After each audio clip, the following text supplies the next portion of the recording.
Oprisilo wakadlamini izize lihle sibalikhulu. Ngizobonga umfihlakalo phansi kwesandla sikaMboni ubaba uZilezwe.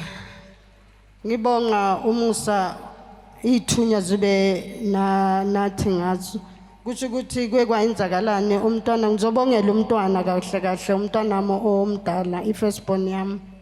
Kusho ukuthi benabangani ekhaya bafike la ngabo past 6 bahlala bevulele nje music ejaridini. Kwathi ngabo past 9 labangani bathi bayahamba. So umntanami wagibela ngoba bebasuka kuye bemvakashela. Bathi kuye okay asihambise lo oyi1 ngoba uhlala eduze.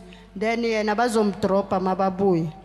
So bahamba bobathathu benjalo. Ukuphuma nje ejaridini mabajika bathi kanti kunabafana bebahleli lapho bebaphethe ibhamu. Bayenzani babathathela imoto babakhomba ngebhamu badubula phezulu. Ithe from there babafaka phakathi. Uthi bebayi7 phakathi ngoba bebona bayi3 laba bayi4 kule moto umngani wakhe.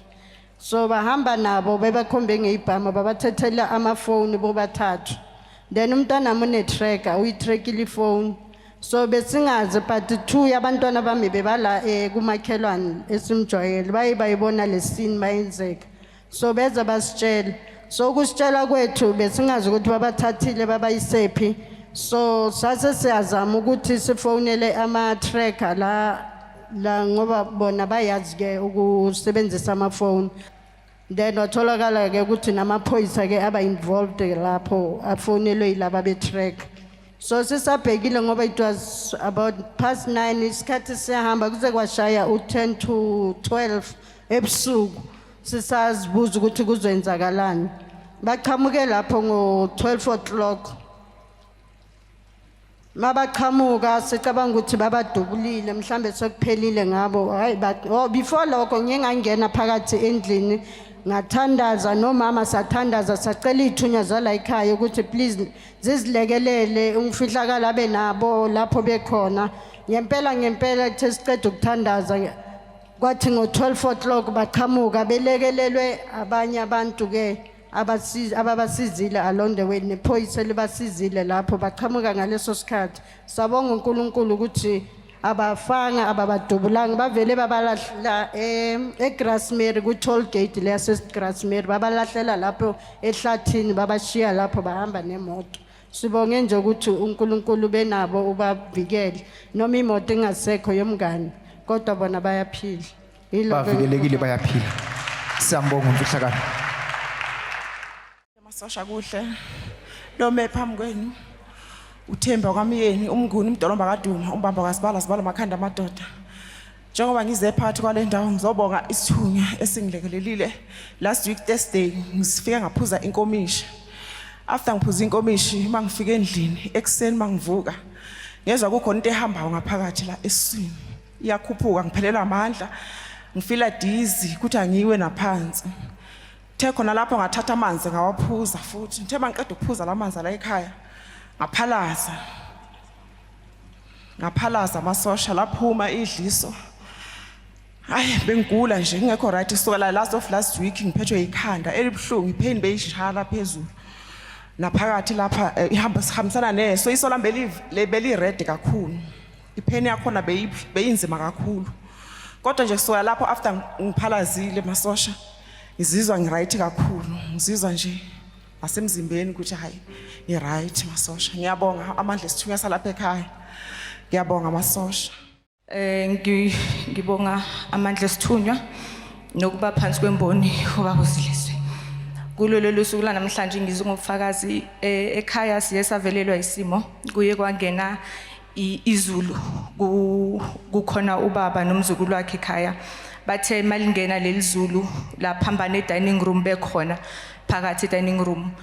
Kusuka lapho uthi ubaba wazibona nje phakathi komlilo phakathi komlilo wazibona nje esejikijeleke kwenye indawo. So lapho esithombeni izulu lithe malishaya lingena la khanda imbobo kakhulu odongeni ekitchen. So ngalolo suku lolo mangibuya la esontweni ngiyacabanga ukuthi bekulesine beqeda ukusifonela bachaza ukuthi kwenzakaleni bathi nezulu lakhona nje bekungayisizulu nje elijwayelekile ngendlela elenze ngakhona. Siyabonga amandla kaNkulunkulu. Sanibona masotsha. Ay kusimanga. Ngiyabonga baba ukuthi ungisise. Ngifike la unyawo lolu bengingalizwa.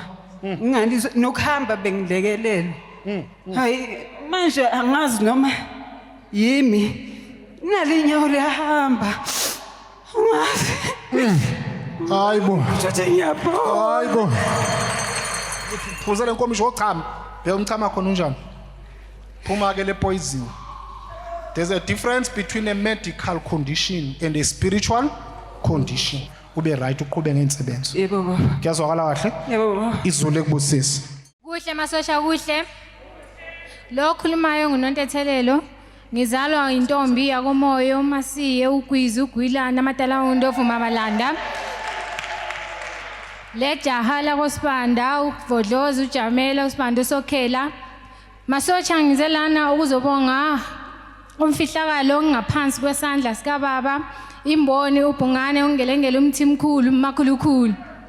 Masosha ngiye ngayenza insebenzo yami yamanzi awe 3 days. Ngithe mangisaqala ukuphalaza masosha ngiye ngakhipha umlingo. Masosha ngiphalaze ngakhipha usiba. Usiba lolu liphuma kuwe. Luphuma kimi. Ubuhlushwa yini before lolu siba uliphalaza?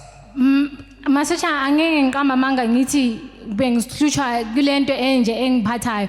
Kodwa ngokomoya bengifila ukuthi zikhona nje izinto ezingangihambeli kahle. Ngoba ubuthola nokuthi nasemsebenzini ngithole umlungu angathi akasangifuni nje eduzane kwakhe.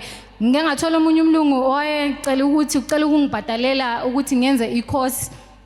Kwathi after isikhathi ngamthola lo baba sengumuntu ongizibayo ongasafuni nokukhuluma nami ngazibuza ukubana yini. Kodwa ngensebenza la ekhaya uphumile wona lo mlingo. Yebo mlandeli. Siyabonga umfihlakalo, siyazibonga izithunywa. Umfihlakalo kamoya. Uthunywa uThixo, umfihlakalo kamoya. Ngisho umprofeti uHadebe uthunywe uThixo kamoya.